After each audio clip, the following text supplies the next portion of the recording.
So in today's polity current affair class, we are covering the March, April and May current affair. So we'll be going backwards.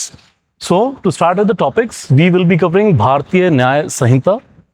So 1 जुलाई 2024 को implement किए गए थे नए 3 कानून, भारतीय न्याय संहिता, भारतीय नागरिक सुरक्षा संहिता और साथ ही भारतीय साक्ष्य अधिनियम. तो जो क्रिमिनल जस्टिस सिस्टम के बेस लॉज हैं, इनको कॉलोनियल लॉज से डिफरेंट करके हम सिटीजन सेंट्रिक लॉज बनाना चाहते हैं. इसमें भारतीय न्याय संहिता की इंपॉर्टेंट प्रोविजंस को अंडरस्टैंड करेंगे. Then agenda of 16th finance commission, doctor Arvind Panagariya ji के अंडर में 16th फाइनेंस कमीशन एस्टैब्लिश किया जा चुका है.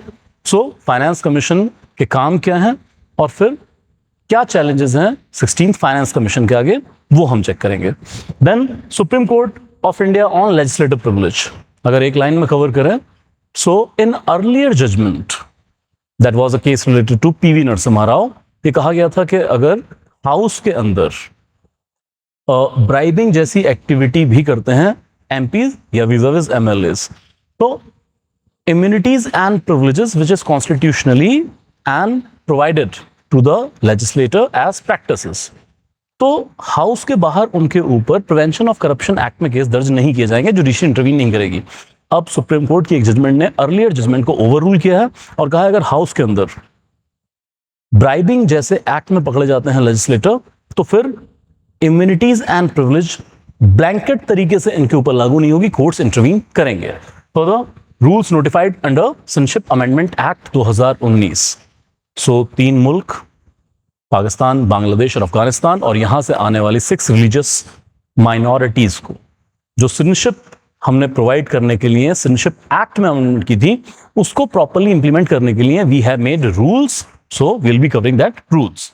Then PIB fact check unit under IT rules पर जो पीआईबी है हमारे पास, पब्लिक इंफॉर्मेशन ब्यूरो, इसने नए एक फैक्ट चेक यूनिट को स्टैब्लिश किया है.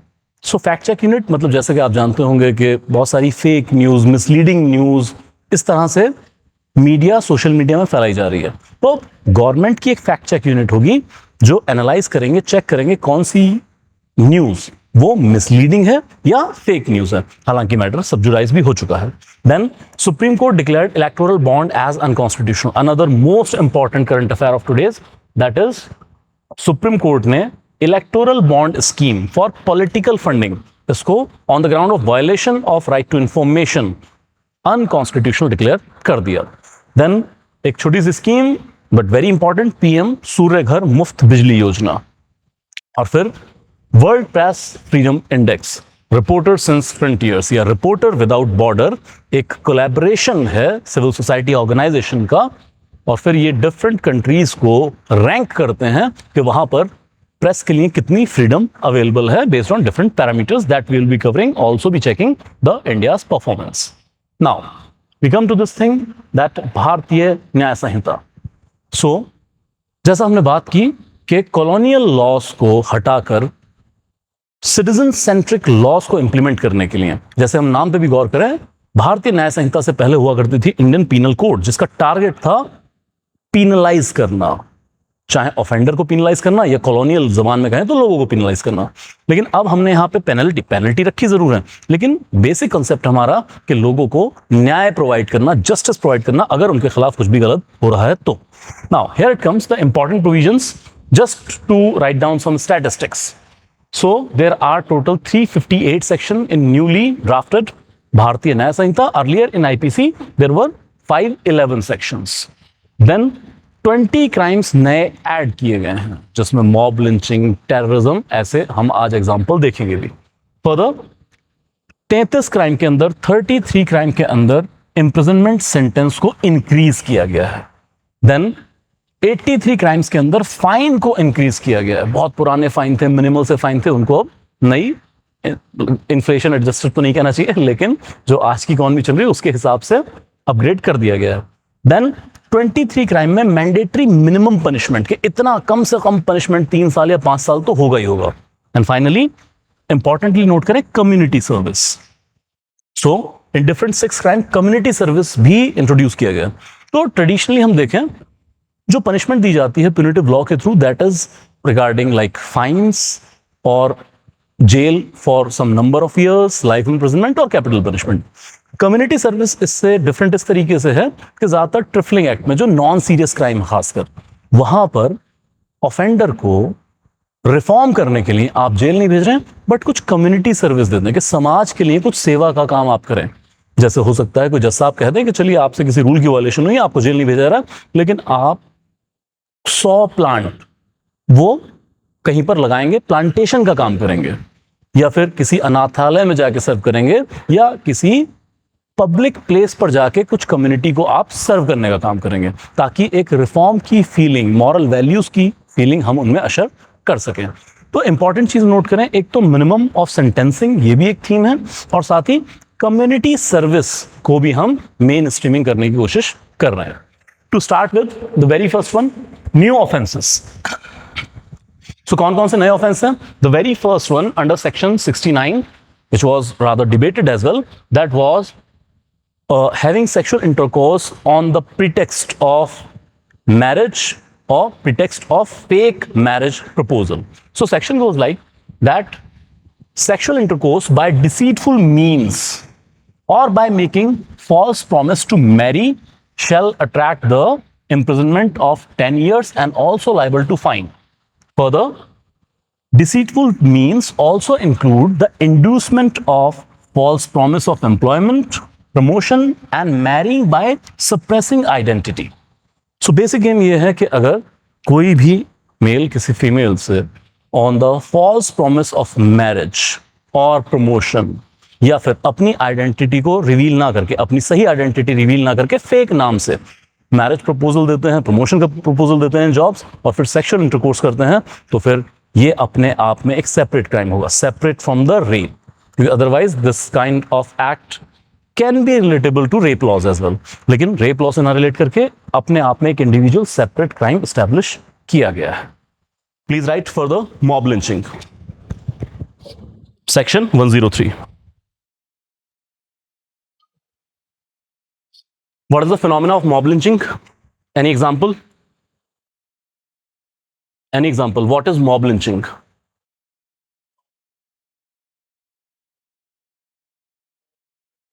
काउ विजिलेंटिज्म और कुछ, चाइल्ड थेफ्ट, उस तरह के केसेस, ठीक है। यूएस में इसको कहा जाता है हेट क्राइम्स।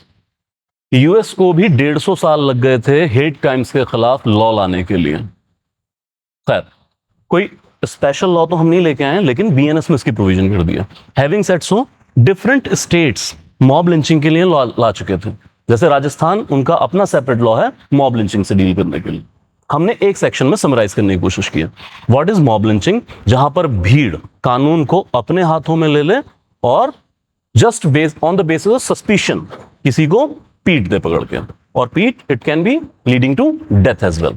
तो हुआ क्या था कि इंडिया में बहुत सारे केसेस देखे गए in different of the states, जहां पर काउ विजिलेंटर्स ने, काउ प्रोटेक्शन ग्रुप्स ने, या जो भी लोग इनसे जुड़े हुए थे, उन्होंने सिर्फ इस सस्पिशन पे कि कोई पर्टिकुलर पर्सन वो जो है बीफ बिजनेस में इन्वॉल्व है, या इवन बीफ ईटर है। जैसे दिल्ली के पास चरखी में पहला मर्डर हुआ था अखलाक का, तो लेके जा रहे थे मीट अपने घर पे, तो जस्ट ऑन द प्रिजम्पशन कि ये काउ मीट लेके जा रहे हैं, भीड़ ने पीट पीट के मार डाला। अब वो कब मीट लैब में जाएगा, कब ये टेस्ट होके आएगा कि वो वाकई काउ मीट था या गोट मीट था, तो बाद में पता लगा भीड़ ने पहले पीट के मार डाला। उसके बाद तो मल्टीपल हुए हैं ऐसे केसेस। नू वो तो दंगों में तब्दील हो गया था बाद में। Okay, then it comes to कई जगहों पे ऐसी अफवाह, एक तो इंडियन सोसाइटी, कोई भी ट्रेडिशनल सोसाइटी है ना, अफवाहें बहुत हावी होती हैं। तो ऐसे ही किसी ने अफवाह उड़ा दी कि अपने पिंडा दे कोड़े वो बच्चा चुकने वाले फिर देने, हाँ फिर, और एग्जैक्ट दैट कैन ते काले कच्चे वाले तक कदे नहीं फड़े जाते, वैसे ही बेचारा कोई नहर दे चलिया सी काला कच्चा पा के नहाउण नूं, वो फड़िया घुटता। These type of thing। चलो आ जाओ लिख लो इसको, ठीक है। आई नो यू नो, लिखिए। Murder committed by a group of, and please write 5 or more persons। 5 or more persons. Underline कीजिएगा 5 or more. On the ground of race, caste, sex, place of birth. Race, caste, sex, place of birth, language, and underline other biases. Other biases will result in 7-year imprisonment to life imprisonment and even death penalty. Death penalty.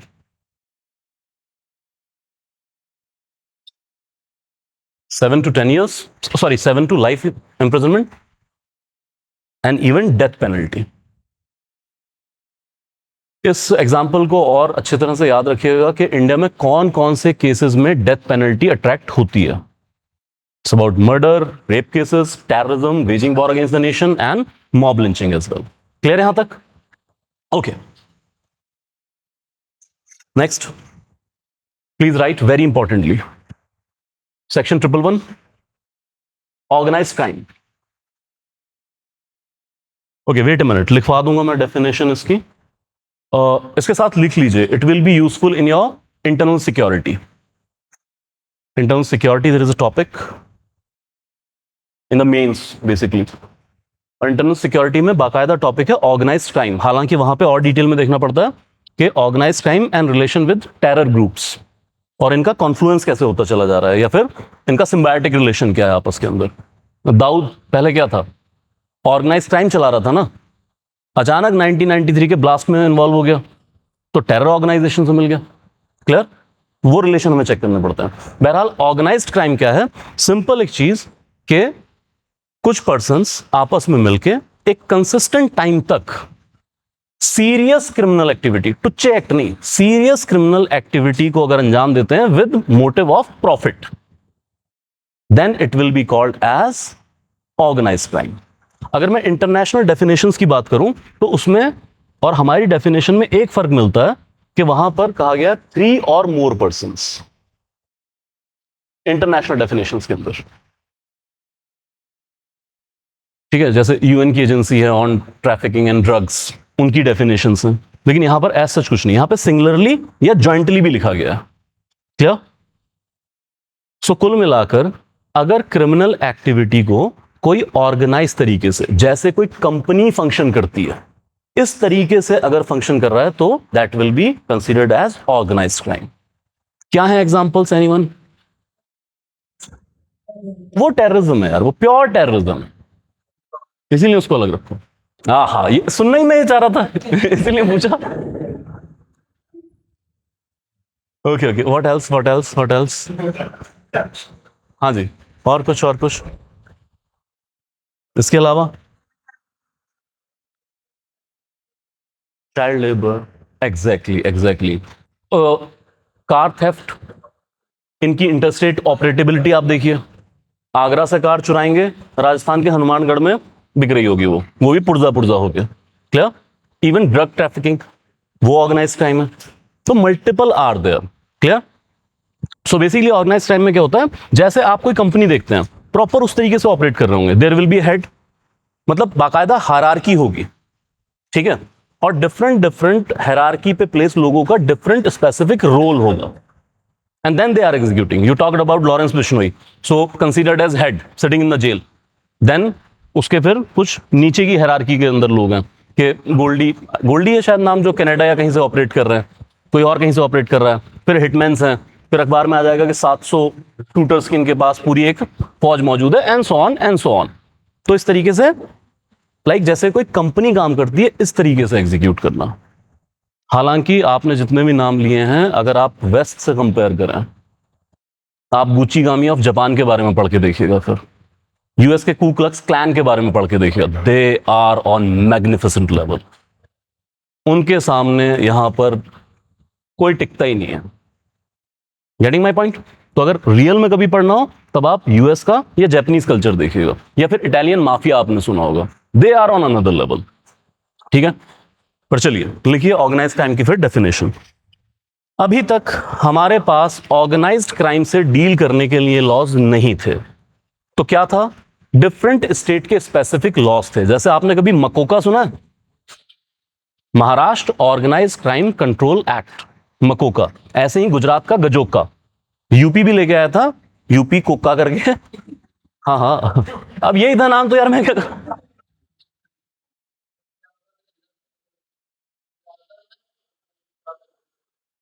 मैंने पंजाब का नहीं पढ़ा है, अगर था तो I check. Will check अगर ऐसा कुछ था तो। स्टेट स्पेसिफिक लॉस थे अपने अपने स्टेट में कंट्रोल करने के लिए। क्लियर? अब बीएनएस हैविंग प्रोविजन, प्लीज लिखिए। Any continuing unlawful activity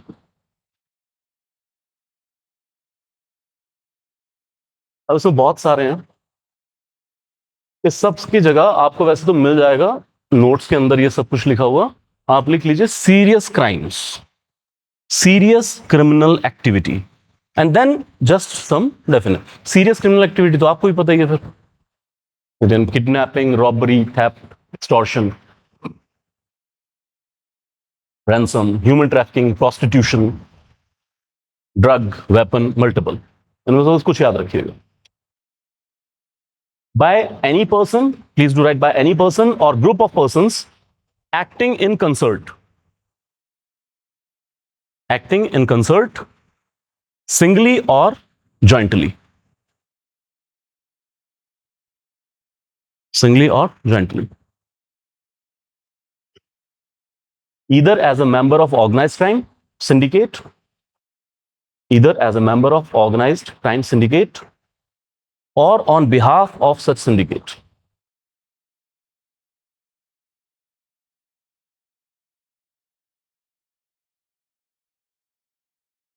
by use of violence or by other unlawful means, by other unlawful means.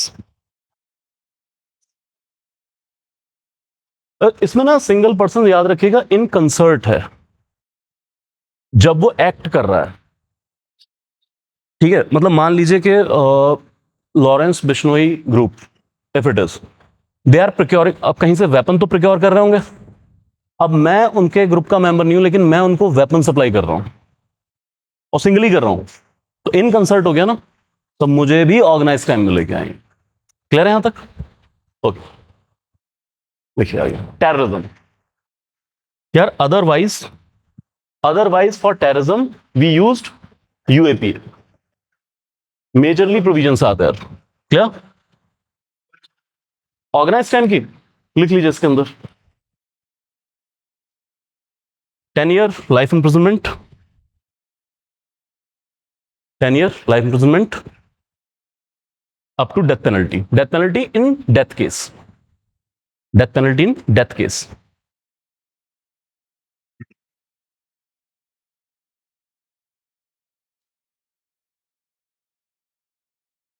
Section 113 terrorism.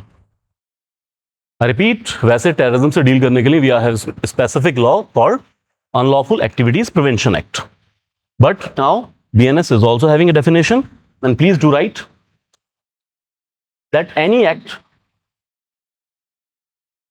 अब ये ना सीधा एक्चुअली बेयर एक्ट की लैंग्वेज है, तो मैं आपको लिखवा देता हूं सिंपल लैंग्वेज में, वो लिख लीजिए तो आपको नोट्स में मिल जाएगी। लिखें, any act intent to threat unity, integrity, sovereignty,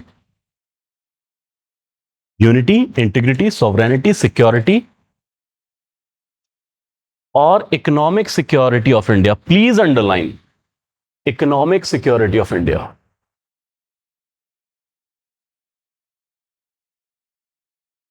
or strike terror in people, or strike terror in people in India, and please underline, or in any foreign country, or in foreign country. Further you write, by use of bomb, lethal weapons, poisonous gases, chemical, biological, radioactive, chemical, biological, radioactive or nuclear, keyword उठाइए इसकी, biological, radio active और nuclear, radio active और nuclear substances is likely to cause terrorism. Please write punishment, effect result in death. अगर terrorism की वजह से किसी की मौत होती है तो imprisonment for life, fine and capital punishment.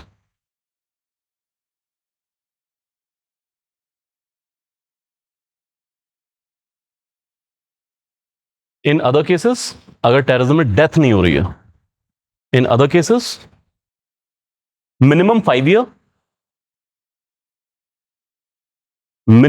year, extendable to life imprisonment plus fine, life imprisonment plus fine.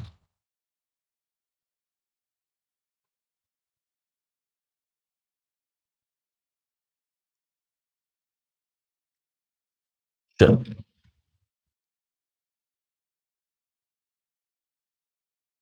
Important one, section 226, attempt to commit suicide. Attempt to commit suicide. अब इसको थोड़ा समझ लीजिए पहले, फिर बात करते हैं पुराने लॉ से कैसे डिफरेंट है या इसका यूज या मिसयूज क्या हो सकता है. So under IPC section 309 there was punishment for attempt to suicide, लेकिन बाद में mental health care act of 2017 के थ्रू इसको अबॉलिश कर दिया गया था. हमने पॉलिटी के अंदर किया था. इसके न्यूआंसेस पता है क्या है, क्या प्रॉब्लम है इस लॉ को लेके? Why it is considered as against Article 21 of Indian Constitution?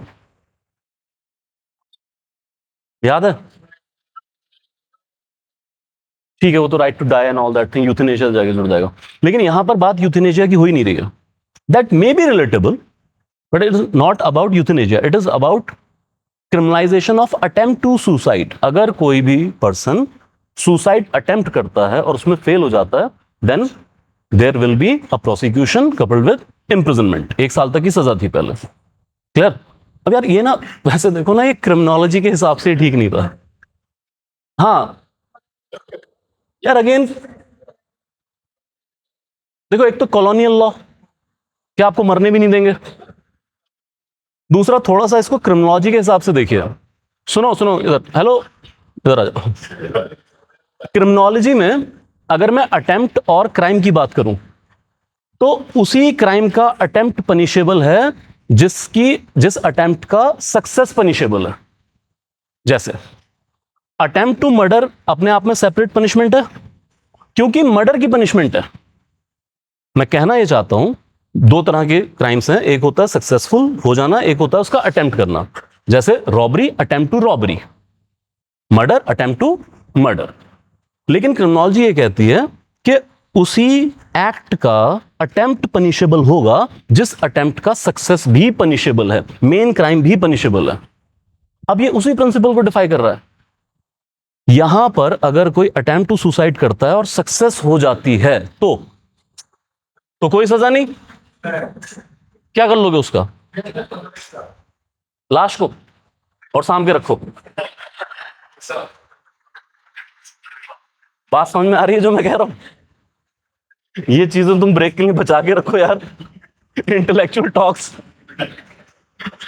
मैं कहना ये चाह रहा हूं, अगर वो इस अटेम्प्ट में कामयाब हो गया तो कोई सजा नहीं है, और अगर बच गया तो साहब अब आप उसके ऊपर पर्चा चलाएंगे, अब आप उसको जेल भेजेंगे. अब वो हर 20 दिन बाद तरीक भुगतन जा रहा है. गलती सोचो, जे गलती नालों नु जेल हो गई, जेल जाके की होगा, की करके हैं, क्या रिस्पेक्ट होगी उसकी यार बंदे की?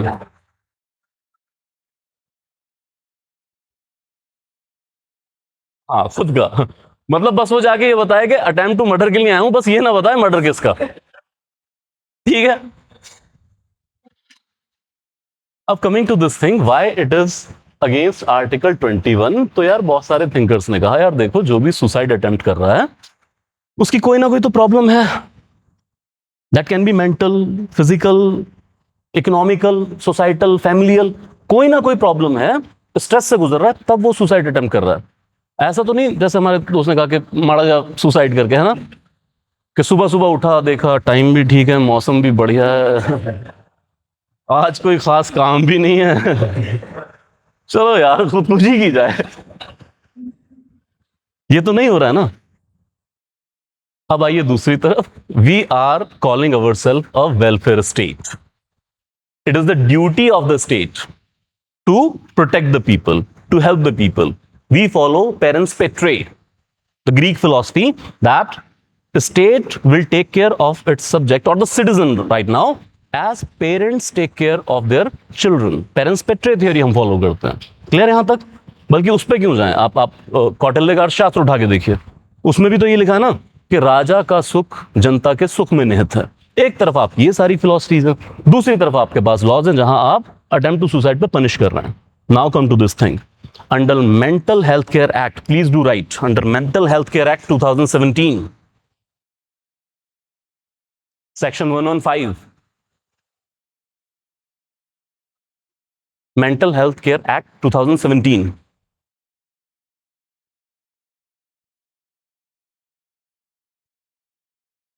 सेक्शन याद मत रख दिया पर मैं लिखवा देता हूं, 115, irrespective of IPC, irrespective of IPC, if any person attempts to commit suicide,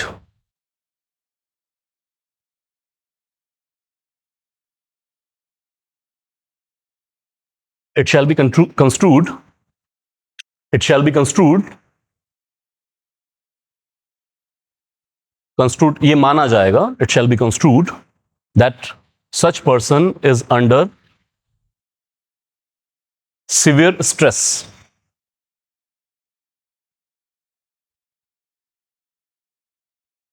and respective government will provide help and try to rehabilitate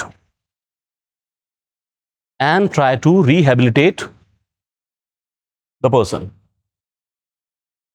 यार सी, क्यों जरूरी है कि हमारी लेजिस्लेटिव बॉडीज के अंदर समझदार लोग जाएं, सेंसिटिव लोग जाएं? तो आप यहां पे देखिए कि एक पर्टिकुलर एक्ट के लिए जहां स्टेट सजा दे रही थी, मेंटल हेल्थ केयर एक्ट आने के बाद उसके लिए अब सजा नहीं दे रही है, बल्कि सपोर्ट सिस्टम बन रहा है, उसकी परेशानी को दूर करने की कोशिश की जा रही है।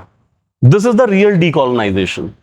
सिर्फ सड़कों और शहरों के नाम बदलने से डीकॉलोनाइजेशन नहीं होगा, आपको सिस्टम में चेंज लेके आना पड़ेगा। क्लियर है यहां तक? अब आइए इस करंट अफेयर के ऊपर। अब इसी को रीइंट्रोड्यूस कर दिया, तो फिर से वही हुआ कि सर जिस चीज में हमें 75 साल लग गए थे चीजों को करेक्ट करने के लिए, आप बीएनएस में डीकॉलोनाइजेशन के नाम पर फिर से कॉलोनाइजेशन लेके आ रहे हैं सर। लेकिन 309 से ये डिफरेंट कैसे है? तो 309 से डिफरेंट ये है कि इस बार जो पनिशमेंट रखी गई है अटेम्प्ट टू सुसाइड के लिए, वो एक खास पर्सपेक्ट के अंदर है। क्या कहता है ये?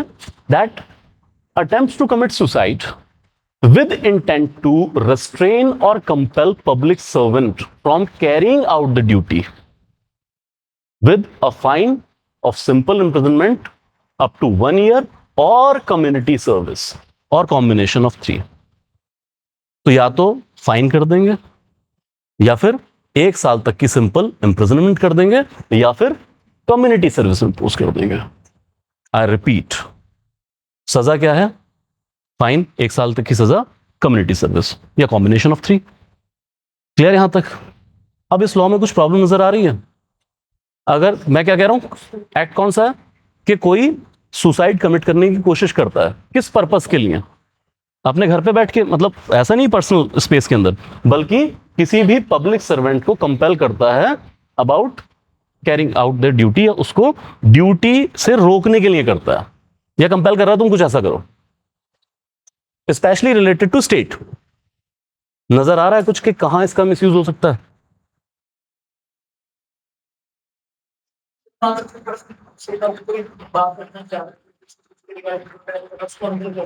Exactly exactly. तो आपको पता है ना कि वो फास्ट अनटू डेथ चलता है हमारे यहाँ पे। अभी किसान आंदोलन में क्या नाम था लीडर का? डल्लेवाल जी। तो बजाय इसके कि अब हॉस्पिटल लेके जाएं और नली लगाई जाए, सीधा उठा के जेल ले जाओ, पर्चा दे दो कि सर ये तो सुसाइड की धमकी दे रहा है। वो सुना है कि कच्चे मुलाजम पक्के होने दी दरख्वास्त दे रहे सी कि टैंकी ते चढ़ गए, हुन चढ़े हो टैंकी ते। नाउ स्टेट, जो बहुत सारे लोग अपने इंटरेस्ट को लेके प्रोटेस्ट कर रहे हैं, उनके खिलाफ इस लॉ का यूज कर सकते हैं। It's not only about fast and to death, rather कल को स्टेट क्या कर सकती है कि सड़क पे बैठ गए थे जी, आके सड़क पे बैठ गए तो क्या कर रहे थे सर, ट्रक अगे होने की कोशिश कर रहे सी। 2-3 साल पहले मैं एक प्रोटेस्ट की रिपोर्टिंग देखी किसी लोकल न्यूज़पेपर के अंदर, तो क्या हुआ, लुधियाने दे विच शायद टीचर्स ही सी, शायद पता नहीं की है, वो काफी दिनों तो धरने ते बैठे सी। अल्टीमेटली कुछ होया ड्रामा उत्थे ते पुलिस ने लाठीचार्ज या कुछ ऐसा ओपन किया ते वो भज्जन लगे, कुछ ने नहर छाल मारती, पुलिस ਨੂੰ पै गई हत्था पैरां दी, जे एक अद्धा मर गया तो फिर जांच खुलूगी। पुलिस वाले ने भी नाल छाल मारी, फिर वो नहर चो कड्डे, फिर कुट्टे।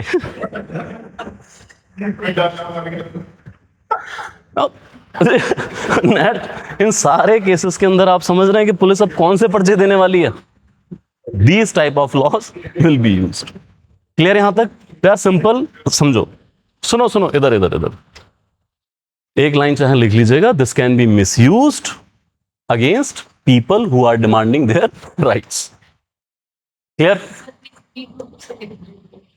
This can be misused. अच्छा, कभी भी इसमें ना हार्श वर्ड मत लिखिएगा, this shall be misused, will be misused, no, बस presumption, this can be misused against the people demanding their rights or interest, against the state, demanding their rights or interest against the state. Zoom user, yes, same, teacher protesting in Punjab, everybody is protesting in Punjab, I believe. चलिए लिख लीजिए जल्दी से, snatching. यार ये सब वो point है जहां पर ना आईपीसी साइलेंट थी, तो इन सब चीजों के ऊपर लॉ था नहीं। 304 snatching, in order to commit theft,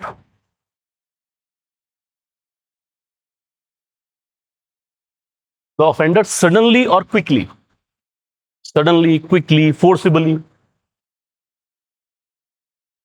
suddenly, quickly, forcibly seizes or grab, take away, seizes or take away, बस इतना लिखिए, from any person or from his possession any movable property, movable, shall be punished with up to 3 year jail, up to 3 year jail and fine, and fine. Okay, Ramanjit, I'll dictate slow. ये वाला लिख लिया? Okay, लिखिए जल्दी से एक information. Abolition in entirety, in entirety. It comes with section 377,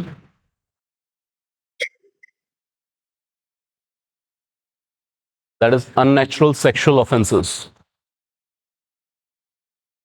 Section 377 of what? Of IPC. That is unnatural sexual offenses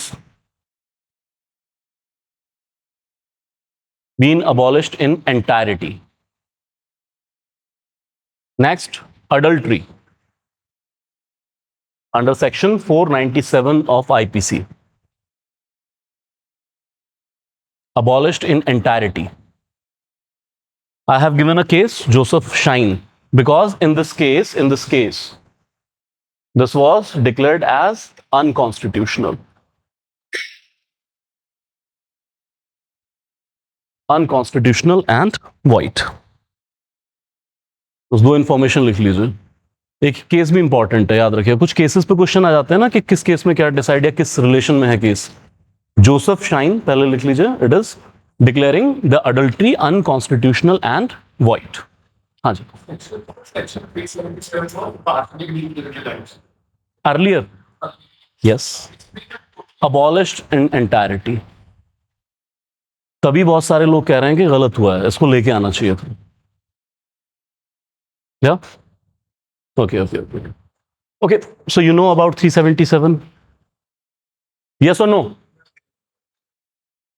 किसे नहीं पता 377 के बारे में? अडल्ट्री, अडल्ट्री लॉ, यस और नो? इतना लिख के काम चल जाएगा? ओके, क्या था विशाल जो आप कह रहे हैं कि पार्शियली, क्या गेम था? Not legalised, decriminalised.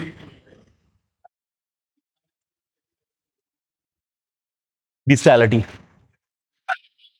उसके लिए बिस्टैलिटी इज विद एनिमल, उसके लिए यूज करते हैं। ठीक है ठीक है ठीक है ठीक है, ओके। सुने मेच्योरिटी के साथ।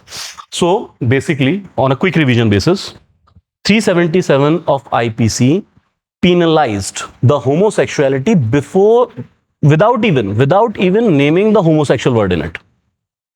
So 377 था कि whoever having sexual relations against the order of the nature will be punished with so. Clear? तो कहीं पे भी homosexuality word यूज नहीं था। ये प्रिज्यूम कर लिया गया सोसाइटी के थ्रू, जुडिशरी के through, that the only natural way to have sexual intercourse is heterosexuality, और इसके उलट जितने भी सेक्सुअल रिलेशंस हैं वो सब अननेचुरल सेक्सुअल रिलेशंस हैं। क्लियर यहां तक? अब इसी के थ्रू क्या हुआ था? Homosexuality was punished. क्या मान लिया गया कि अगर कोई भी लाइक लेस्बियन रिलेशंस, लाइक गे रिलेशन, लाइक इसके अलावा बाइसेक्सुअल रिलेशंस जितने भी हैं, ये सब अननेचुरल सेक्सुअल रिलेशन है, पनिशमेंट मिलेगी साथ। लेकिन इसी के साथ एक और चीज इसमें पनिश की गई थी, that bestiality. Bestiality is basically sexual relation between human and animals. Clear यहां तक? तो सुनी है ना आपने ऐसी, वी आर ऑल मैच्योर, आती रहती हैं खबरें इस तरह की। तो बीस्टैलिटी भी, क्योंकि ये भी अननेचुरल माना गया। ठीक है, देन इसी में जो हमारे साथी ने कहा है एक और चीज, sodomy was punished. What is sodomy? It is having carnal intercourse without will, kind of rape. Clear? अब ये दो तीन चीजें भी पनिश होती थी। अब हुआ ये कि सुप्रीम कोर्ट की जजमेंट आती है नफ्ते जौहर वर्सेस यूनियन ऑफ इंडिया 2018, जिसमें होमोसेक्सुअलिटी को पनिशमेंट खत्म कर दी गई। तो हम बहुत सारे पॉलिटी वगैरह के अंदर हम यही लिख के आगे चलते हैं कि चलिए, decriminalisation of homosexuality and 377 is declared unconstitutional and void. But supreme court की जजमेंट जब आप डिटेल में देखते हैं, जैसे अभी विशाल ने कहा कि सर ये तो पार्शियली हुआ था ना, तो सुप्रीम कोर्ट ने यह भी कहा था कि होमोसेक्सुअलिटी के लिए 377 का यूज नहीं होगा, but for sodomy cases and bestiality cases it will be used. Getting my point? अब हुआ ये कि इस सेक्शन को एंटायरिटी में अब ये लिखा ही नहीं गया, लिखा ही नहीं गया, तो 377 एंटायरिटी में खत्म। तो बहुत सारे चाइल्ड राइट एक्टिविस्ट कि सर कई बार पॉक्सो वगैरह में केस नहीं दर्ज हो पाता है, तो हम इस लॉ का यूज करते थे, एक सपोर्टिंग लॉ तो था। क्लियर? या फिर इवन जो बहुत सारे लोग ये कहते हैं कि sir male also suffers sexual harassment, this is also a reality, males also suffers sexual harassment. तो in the absence of gender neutral law, at least in proper cases they could invoke this law. भाइयों अब कोई protection नहीं बची है। मैं पूरी जिम्मेदारी के साथ ये बात कहना चाहता हूं, पूरी सीरियसनेस के साथ, कि धक्के नाल भी कोई कुछ कर गया, men are having no protection of law at all. तो समझ रहे हो ज्यादा डिमांड किसने उठाई है? वही जो मेल राइट्स की बात करते हैं कि सर जो थोड़ा बहुत था कहीं से हम जबरदस्ती लॉ का प्रोटेक्शन तो लेते हैं, अब कोई प्रोटेक्शन नहीं है। समझ रहे हो मेरी बात? जबरदस्ती अगर कोई मेल को सेक्सुअली हरास करता है, या फिर जिसको मैं कहूंगी मेल रेप का अपने आप में एक फिनोमेना है। अब rape laws are not gender neutral, वहां केस दर्ज होगा नहीं। समझ में आ रही है बात? और अगर ले देखे यहां पर केस दर्ज होता था, ये लॉ खत्म हो गया। No legal protection at all. बच के रहो। पत्ता पत्ता सिंहा था बैरी।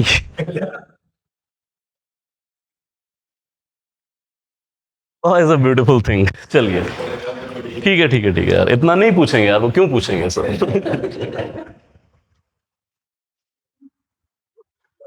ठीक है चलिए, अडल्ट्री लिख लीजिए बस, किसी और क्लास के अंदर इसको देख लेंगे। चलिए फर्दर इंपॉर्टेंट मॉडिफिकेशन, सारी क्लास इसी पे, मैं कह ही रहा था इस पे लग जाएगी क्लास सारी। सर लिखिए sedition. Sedition okay, please stop here. Like हालांकि मैंने डिस्कस किया है पॉलिटी क्लास के अंदर भी, सो अंडर आईपीसी से उठाइए। आईपीसी में सेडिशन की डेफिनेशन क्या है? आई एम टॉकिंग अबाउट देशद्रोह। आईपीसी में, क्योंकि उसी के कंट्रास्ट में तो नई डेफिनेशन आई है, सो आईपीसी में क्या डेफिनेशन है सेडिशन की? Section 124 A I am talking about. I believe किया है यार पॉलिटी क्लासेस में, I must have done. Hmm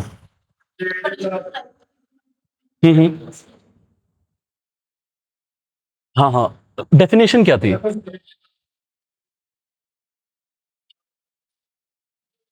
violence था ही नहीं यार इसके अंदर, प्रॉब्लम ये था। हम्म हम्म हम्म हम्म। ठीक है पंकज, रिबेलियन नहीं है, यूनिटी इंटीग्रिटी नहीं था, ये सब नई डेफिनेशन की आप बात कर रहे हैं। Okay come to this thing, I am having clean slide. No no no, clean slide नहीं रखी थी। कुछ वर्ड्स नोट कर लीजिए इसके साथ में, पुरानी डेफिनेशन 124 ए में कह रहा हूं, any person by words they may be spoken or written, visual representation, depiction or otherwise, that means by any means, किसी भी तरीके से, if any person bring or attempt to bring in what, the word is hatred, contempt,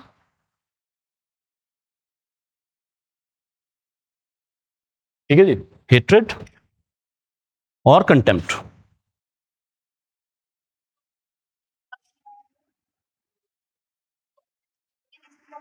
नहीं नहीं, आप वो डेफर्मेशन की बात कर रहे हैं, वो अलग है, ये सिर्फ स्टेट किया अलग है। तो please do right, any person by words spoken, written, visual representation, depiction or otherwise tries or attempt to tries bring hatred or contempt against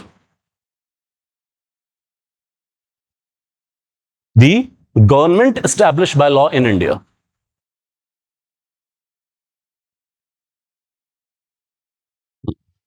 हाँ वेरी गुड यार, ये मैं याद करने की कोशिश कर रहा था रमनीक, थैंक यू। इसी में एक चीज और लिखिएगा, हेट्रेड, कंटेम्प्ट और डिसअफेक्शन। डिसअफेक्शन, ये 3 वर्ड थे। Thank you Ramnik. Hatred, contempt और डिसअफेक्शन। तो समझिए इस चीज को एक मिनट, अगर नहीं पढ़ा है, सबसे ज्यादा इंपॉर्टेंट चीज है सारे आईपीसी के अंदर, प्री में भी मेंस के अंदर भी। सो इट कम्स विद, कोई भी पर्सन किसी भी तरीके से अगर 3 चीजें, या तो ही और शी ब्रिंग्स इन और even attempt to bring in what, hatred नफरत की भावना, कंटेम्प्ट अवमानना कि हम आपकी बात नहीं मानेंगे, और ये तो बहुत लाइटर डिग्री है डिसअफेक्शन, ये हेट्रेड से भी लोअर डिग्री आप टर्म यूज कर रहे हैं। मतलब अब बस अफेक्शन नहीं रहा, पंजाबी कहते हैं मुंह तोड़ हो जाना, बट वो फीलिंग नफरत तक नहीं पहुंची है, बस वही कि प्यार पहलना वर्गा नहीं रहा। ठीक है, थोड़ा काहट आ गई है, लेकिन किसके प्रति? देश के प्रति, यूनिटी इंटीग्रिटी के प्रति नहीं sir, against the government establish by law in India. So बहुत सारे थिंकर्स क्या कहते थे, सर ये देशद्रोह की डेफिनेशन नहीं है, तो राजद्रोह है। तो प्रॉब्लम कहां है सर? सर अच्छा, इस लॉ के थ्रू क्या है, 3 ईयर इंप्रिजनमेंट और लाइफ इंप्रिजनमेंट N+ फाइन। तो इतनी हैवी पनिशमेंट भी आप अट्रैक्ट कर रहे हैं। लेकिन फिर प्रॉब्लम आती है कि सर देशद्रोह का पर्चा किस पे होगा? क्या एक्ट ऐसा किया जाए कि उसके ऊपर देशद्रोह का पर्चा हो जाए? So it's not about rebellion, it's not about waging war against the nation. Okay, I give you 2 statement. Modi सरकार निकम्मी है, यूथ के लिए कुछ नहीं करती है। मैंने सिर्फ 2 लाइनें तो कही हैं। सेंटर की सरकार निकम्मी है, यूथ के लिए कुछ नहीं करती है। डोंट यू फील ये 2 लाइनें बोलने के बाद मैं क्या कर रहा हूं? I am trying to bring in at least disaffection, if not hatred. और मजा इस लॉ का इस बात में था कि अटेम्प्ट वॉज पनिशेबल। मैंने 2 लाइनें कही, आप सब लोग एक साथ खड़े हुए और आपने कहा नहीं मोदी जी बहुत अच्छे हैं, मोदी है तो मुमकिन है, आप झूठ बोल, और आप सब उठ के बाहर चले गए, आपने बाइकआउट कर दिया मेरा। इवन देन आई अटेम्प्टेड ना, even then I can be liable for seditious charges resulting in up to life imprisonment. तो प्रॉब्लम यही था सर कि गवर्नमेंट को क्रिटिसाइज करने वालों के ऊपर ये लॉज लगा दिए जाते थे। कन्हैया के ऊपर लगा दिए, बहुत सारे लोग। हाँ जी। हम्म हम्म। सर दोनों में से कोई भी ऑप्ट कर लीजिए आप। जहां पे सरकार को लगता था कि इसको तो ढंग से सबक सिखाना है, तो क्या करते थे, seditious charges, like Kanhaiya Kumar, JNU में ज्यादा ड्रामा हो रहा था। क्लियर? जहां पे लगा कि यार सेडिशन लगाएंगे तो ना ऐसे मीडिया उठा लेता है, इंटरनेशनल मीडिया उठा लेता है, तो क्या करो, डेफामेशन लगा दीजिए। जैसे वेस्ट बंगाल के अंदर, जैसे तमिलनाडु के अंदर बहुत ज्यादा मिसयूज हुआ था डेफामेशन चार्जेस। आपस में नहीं बात करो, डिस्टर्ब होता हूं। हाँ हाँ, 499 आईपीसी डिफाइंड है। क्या? 499 डिफाइंड है। देखिए समझिए इस चीज को, sedition is only against the state, या was only against the state. ठीक है, क्योंकि अब तो यूनिटी, सिक्योरिटी, इंटीग्रिटी से रिलेट कर दिया गया। डेफामेशन जो हम बात कर रहे हैं, मानहानि, तो मानहानि इंडिविजुअल की भी हो सकती है, तो स्टेट की भी तो हो सकती है। तो स्टेट भी डेफामेशन के पर्चे दे देता उठा के। तमिलनाडु में जब मैडम जयललिता सीएम थी, सो मच सो दैट के कुछ पत्रकारों ने रिपोर्ट किया अबाउट सीएम हेल्थ, जब उनकी तबीयत खराब चल रही थी और बहुत ज्यादा पब्लिक को बताया नहीं जा रहा था कि प्रॉब्लम क्या है। सीक्रेट विजिट्स कर रही थी वो डॉक्टर के पास। तो जब उन्होंने रिपोर्ट किया कि भाई कुछ गड़बड़ है सीएम की सेहत के अंदर, इस पर भी उन पत्रकारों के ऊपर डेफामेशन सूट फाइल कर दिए गए। सेडिशन सूट नहीं फाइल किए गए थे, डेफामेशन कर दिया। तो यार किसी को ज्यादा हरास करना है, सेडिशन मारो उठा के, किसी को कम हरास करना है, डेफामेशन मार दीजिए। स्टेट भी तो मिसयूज करती है लॉस का। क्लियर है यहां तक? अभी क्लियर है आपका? Defamation against the individual, against the organisation, against the state. जैसे कुछ साल पहले का मुझे एग्जांपल याद आ रहा है, पता नहीं बिग एफएम था, पता नहीं कौन सा था, तो ना ऐसे एक शो चलाते थे, उसमें ना एक कैरेक्टर बना लेते थे धर्मेंद्र, एक कैरेक्टर बना लेते थे सनी देओल, ऐसे डमी टाइप का है ना, उनकी मिमिक्री करा के, और फिर बहुत ज्यादा वैसे बड़ा डिग्रेडेड सा दिखाते थे कि पापा जिस बनियान की मैड करता था उसमें भी छेद हो गए हैं एंड सो ऑन, के बड़े बुरे हाल चल रहे हैं उनके, है ना। Sunny Deol filed defamatory suit and claim damage of 100 crore rupees. तो आप ऑर्गेनाइजेशन के खिलाफ भी कर सकते हैं डेफामेशन, इंडिविजुअल के खिलाफ भी कर सकते हैं, आप जो है स्टेट से रिलेटेड वो भी कर सकते हैं। Whenever sedition is maintained, when we are talking about sedition, it is the game of state, not the individual organization.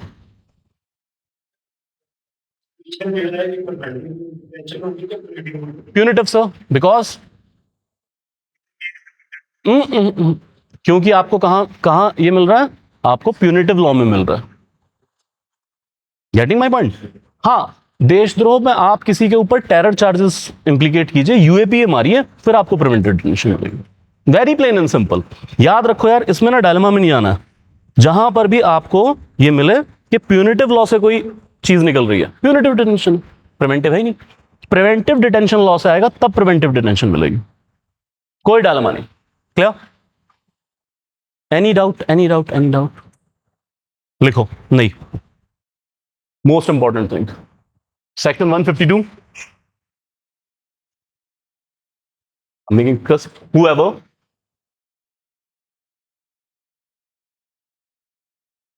purposely or knowingly by words, sign, visual representation, by words, sign, visual representation,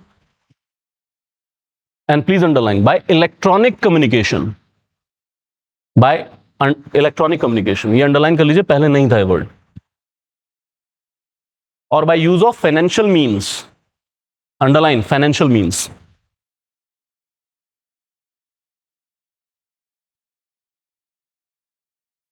और otherwise मतलब तरीका चाहे कुछ भी हो, excite or attempt to excite.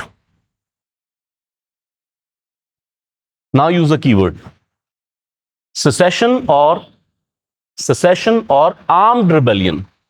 secession होता है तोड़ के अलग कर देने वाली मूवमेंट में, secession और armed rebellion और सबवर्सिव एक्टिविटीज, आपके स्टेट ऑपरेशन को सबवर्ट करने वाली एक्टिविटी, उसको डीरेल करने वाली activity,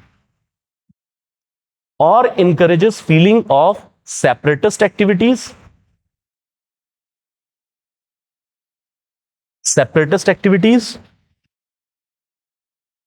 or endangers sovereignty, unity and integrity of India. Sovereignty, unity and integrity of India shall be punished with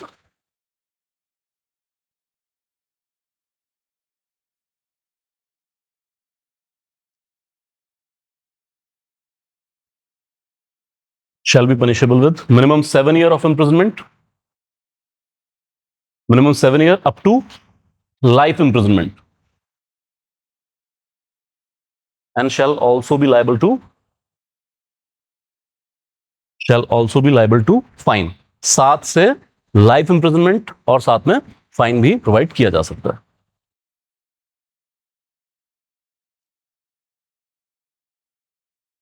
So what is the difference between the earlier and new definition? The focus from state is now to the country, nation.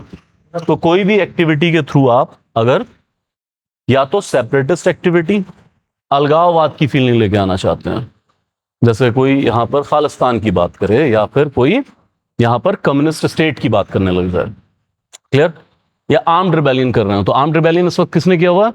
Naxals, Maoist, ठीक है. या फिर इसके अलावा अगर किसी भी तरह की एक्टिविटी से देश की सोवरेनिटी, यूनिटी, इंटीग्रिटी को कोई खतरा है, then sedition charges will be slapped. Secession भी तोड़ने वाली चीज है. सीड होना, टेरिटरी को सीड कर देना.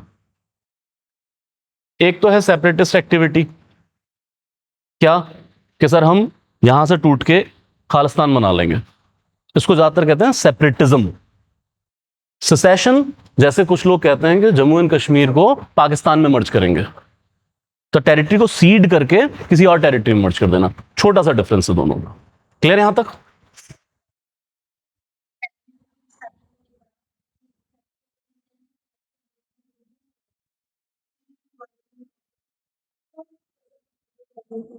टेररिज्म में वायलेंट मीन्स का जिक्र है, bomb, chemical weapons. So what is the basic theme from here to there? There violence is the main thing. Violence is the main thing. Here specific violence के बारे में बात नहीं हो रही है. Even that can be a seditious speech. Getting my point? It can be literature. It can be mind washing. Different activities. Clear यहां तक?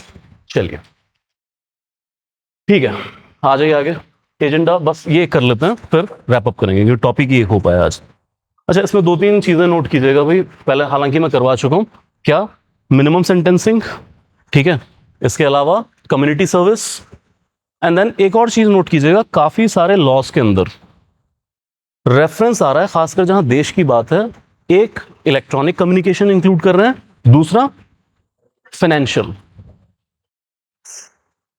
तो जो हमारा मतलब कुल मिला के मैं कह रहा हूं सिर्फ इस लॉस के अंदर नहीं, बाकी लॉस के अंदर जो नए नए आ रहे हैं, रूल्स आ रहे हैं, उसमें फाइनेंशियल सिक्योरिटी को प्रोटेक्ट करने की बात की जा रही है कि अगर आप इंडिया की फाइनेंशियल सिक्योरिटी को भी थ्रेट करेंगे, वी विल पनिश यू।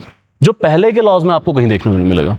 तो दो चीजों का, दो वर्ड्स का इंक्लूजन आपको डिफरेंट लॉज में मिलेगा, just as awareness thing. One is electronic communication, second is financial security of India, that must be protected. चलिए, agenda for 16th finance commission, raise your hand. Under which article? Raise your hand. पर्चियां करवा लो, है ना? तो ठीक है, raise your hand. Under article 280 what is the mandate of union finance commission? काम क्या करते हैं? काम क्या है इनका? फंक्शन क्या है इनका? मैंडेट क्या है इनका?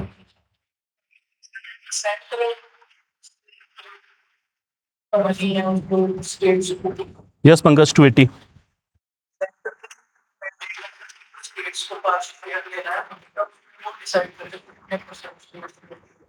चलिए ठीक है, वर्टिकल डिवोल्यूशन, डिविजिबल पूल का सेंटर स्टेट के बीच में, और इसके अलावा कुछ काम है?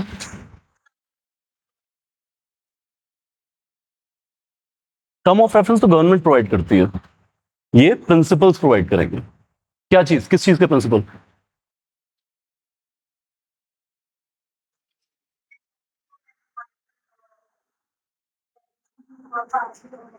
Devolution of powers, financial resources to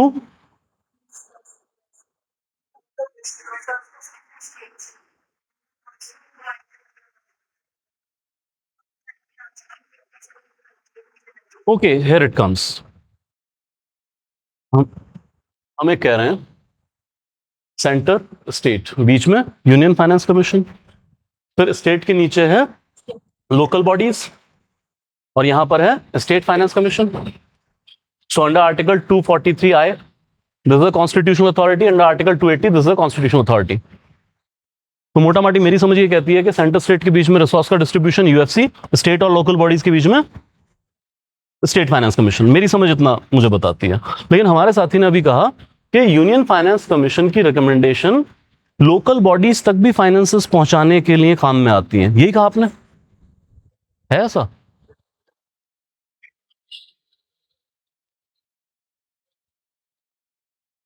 देखो सुनो, एंटायरली रिकमेंडेटरी बॉडी है, उस पर तो हम जा ही नहीं रहे, डिसीजन मेकिंग कुछ नहीं है, रिकमेंड ही करेंगे हर बात को लेकर। सरकार के पास पावर है, वो माने या ना माने।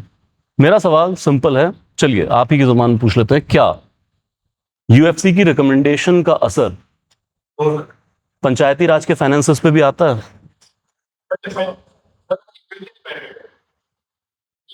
उस पॉइंट पे मैं एग्री कि स्टेट सेंटर की विल पे है, बट क्या ये रेकमेंड करते हैं something about Panchayati Raj finance also?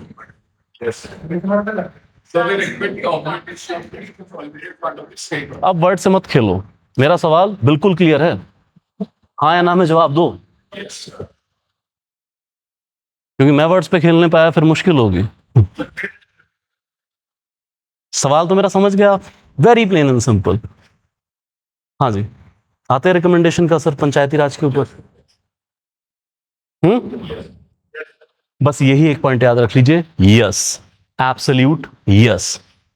जो मैं अभी केस बना रहा था, अक्सर अगर प्री में स्टेटमेंट वगैरह कुछ ऐसी उन्होंने घुमा के डाली तो लोग फिनोमेना ये रहता है दिमाग में ना कि सेंटर स्टेट के बीच में यूएफसी, स्टेट और लोकल बॉडी के बीच में एसएफसी, तो इसका यहां क्या काम? बट है ओके, नोट्स में आपको मिल जाएगा। मैं सीधा फंक्शन के ऊपर बात करता हूं। 3 फोल्ड फंक्शन याद कर लीजिए, कम से कम 3 फंक्शन याद कर लीजिए इसके। पहला, union finance commission will recommend the government of India about the distribution of net proceeds of taxes between centre and state, जिसको आप रिसोर्स डिस्ट्रीब्यूशन कहते हैं। आर्टिकल 270 के डिविजिबल पूल का कुछ शेयर जाएगा, जिसको आप वर्टिकल डिवोल्यूशन कहते हैं. एज पर 15 finance commission that share is 41%. याद आया पॉलिटी के अंदर किया था हमने. ओके. दूसरा, they will provide the principles of grant in aid जो डिफरेंट स्टेट्स को देंगे अंडर आर्टिकल 275, अंडर आर्टिकल 282 कुछ ग्रांट्स जाती हैं, स्पेशली 275 वाली statutory grant. Centre needy states को अपनी नीड पूरा करने के लिए कुछ ग्रांट्स प्रोवाइड करते हैं. किस स्टेट को किस प्रिंसिपल के आधार पे कितनी ग्रांट मिले, क्योंकि हर स्टेट को बराबर ग्रांट नहीं मिलेगी, डिफरेंट स्टेट को डिफरेंट ग्रांट्स मिलेंगे क्योंकि नीड्स डिफरेंट है. तो डिफरेंट स्टेट की ग्रांट इन एड के प्रिंसिपल्स क्या हों, ये भी कौन रेकमेंड करेगा? Union finance commission. 2 पॉइंट याद रह जाएंगे. तीसरा point, sir, it will advise the government of India what steps should be taken to consolidate, rather to augment the consolidate fund of the state so that state may support local bodies. ये जो point आता है यहां से हमें पता चलता है कि सर यूनियन फाइनेंस कमीशन की रिकमेंडेशन का असर लोकल बॉडीज तक आएगा. I repeat my self, notes में आपको मिल जाएगा.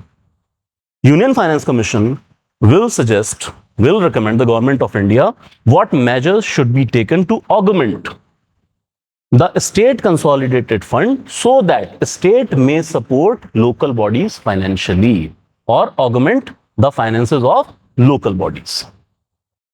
याद रह जाएगी चीज. तो अगर यूनियन फाइनेंस कमीशन के फंक्शंस पे क्वेश्चन बनेगा, इन्हीं 3 लाइनों में से तोड़ मरोड़ के वो कुछ बनाएंगे, इससे बाहर फंक्शन नहीं होगा.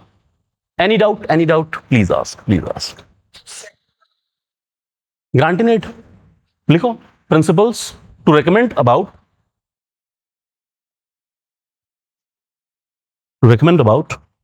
the principles of grant in aid to be provided to different states. Explain करूं ये क्या है सिस्टम. आर्टिकल 275 है, उसमें ये मैंडेट है सेंटर स्टेट्स को ग्रांट देगा. ये लोन नहीं है यार. कभी किसी महान पॉलिटिशियन ने पंजाब की धरती से कहा था कि साडी सरकार आण दो, ट्रक दे ट्रक भर के आया करेंगे, बोरियां ला लिया करो. पता है इसके बारे में? तो इस महान पॉलिटिशियन ने ये कैसे कह दिया कि ट्रक भर के आउणगे, बोरियां ला लिया करो. और अच्छा कहा सी सेंटर तो आउणगे, क्यों? साडी सरकार स्टेट च होगी, सेंटर साडी कोलिशन गवर्नमेंट बैठी है, सानू ग्रांट इन एड वध आऊगी. वो तो बस थोड़ा हो गई सी उस दिन 1921 था, भाई ने कहता बोरियां ला लो, ऐदा बोरियां था नहीं लैंड लगियां. बट क्या इशारा था? ग्रांट इन एड ज्यादा आएगी. तो मैं कहना ये चाहता हूं सर, ग्रांट इन एड आती है सेंटर से स्टेट्स को, ये पैसा स्टेट यूज कर लेंगे, वापस नहीं करेंगे. This is not loan, grant.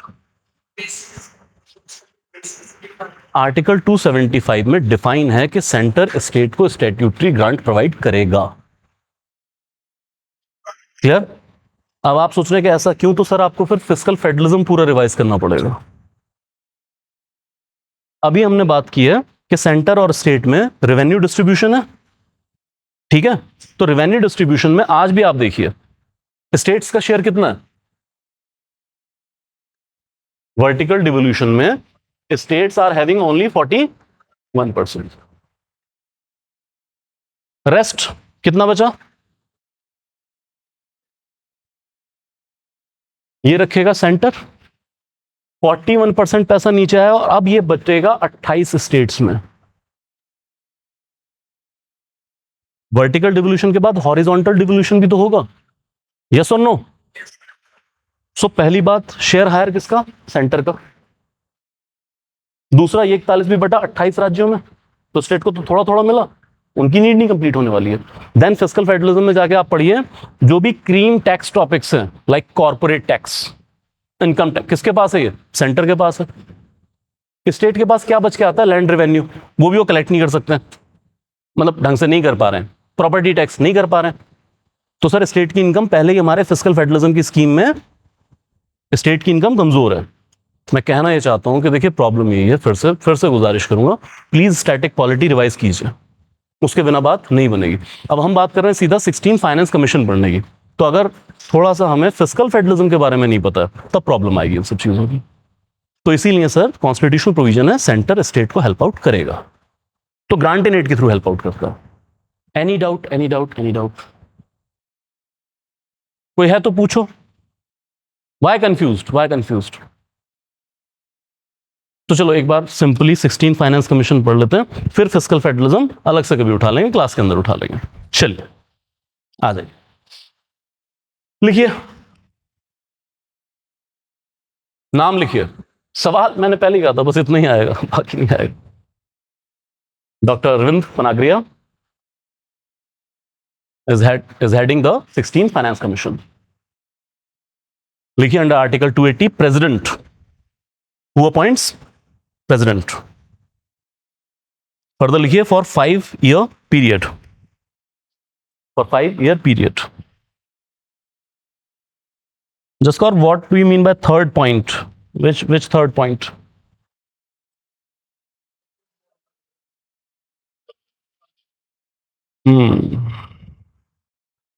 Okay, just same thing, local bodies की एडवाइस के बारे में पूछ रहे हैं आप, प्लीज कमेंट कीजिए। लिखिए तब तक, under article 280 appointed by the president of India. लिखिए it will cover a period of 5 years, cover a period of 5 years starting from April 2026।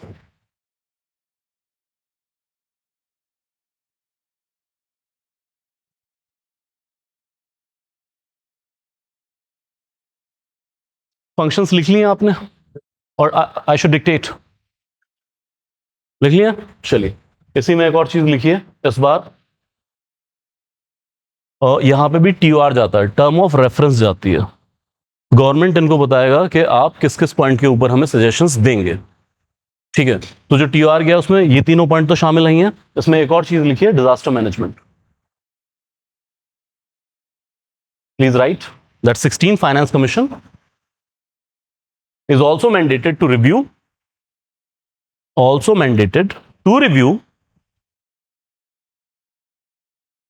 okay, I'll explain towards the end of the class, to review the present arrangement of financing disaster management initiatives,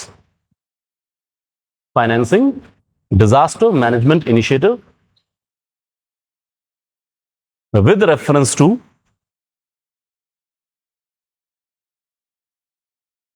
the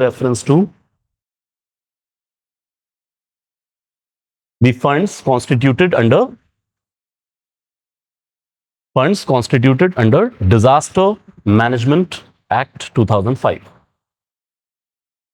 and also to make recommendations.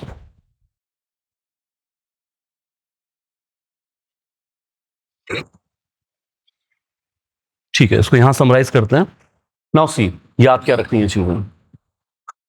Doctor Arvind पनागरिया याद रखिए, 16 finance commission है, ये याद रखिए, 5 साल के लिए constitute होगा। अच्छा, ये एडहॉकिज्म पे चलता है, ऐसा नहीं कि 5 साल काम करते रहेंगे। अब इनको कॉन्स्टिट्यूट कर दिया, वर्क करना शुरू कर देंगे, इस साल के एंड में या अगले साल की शुरुआत में अपनी रिकमेंडेशन दे देंगे ऑलरेडी, उसको बाद में फिर पब्लिक प्लेटफॉर्म पे ओपन कर दिया जाएगा, सजेशन सीख किए जाएंगे, बट अल्टीमेट कॉल किसकी है? गवर्नमेंट की। इनके सजेशंस पर जो भी एक्शन लेना है वो गवर्नमेंट ने लेना है, चाहे इनकी रिकमेंडेशन को मान ले, चाहे पार्शली मान ले, पार्शली ना मान ले। क्लियर? उसके बाद 2026 से इनकी रिकमेंडेशन लागू होंगी जो अगले 5 साल चलेंगी। जैसे अभी 15 फाइनेंस कमीशन वो डिसॉल्व कर दिया गया था, उनकी रिकमेंडेशन रिसीव कर ली है, अभी हम 15 फाइनेंस कमीशन के एरा में चल रहे हैं, तो प्रोस्पेक्टिव होता है, रिपोर्ट दे देंगे, अगले 5 साल उसको इंप्लीमेंट किया जाएगा। क्लियर है यहां तक? और फिर तीसरी जो इंपॉर्टेंट चीज, 3 ट्रेडिशनल काम है, फिर से रिपीट कर रहा हूं। It is about distribution of resources between centre and state, advising the principles of grant in aid to the states, and then what steps, now comes the third point, Jaskar, what steps to be taken to augment the consolidated fund of the state so that they may augment the funds of panchayats. Simple कहिए, कि state दे सरकारी खजाने ਨੂੰ ਆਪਾਂ ਕਿੱਦਾਂ ਮਜ਼ਬੂਤ ਕਰੀਏ ਤਾਂ ਜੋ ਸਟੇਟ ਅੱਗੇ ਪੰਚਾਇਤ ਤੇ म्यूनसिपैलिटी ਦੀ ਮਾਲੀ ਹਾਲਤ ਨੂੰ ਮਜ਼ਬੂਤ कर सके। Plain and simple. और इस बार वाला क्या कर रहा है? इस बार वाला डिजास्टर मैनेजमेंट के ऊपर भी उस फंड की कैसे बेटर यूटिलाइजेशन हो इस पे भी रिकमेंड देगा। Any doubt? Any doubt?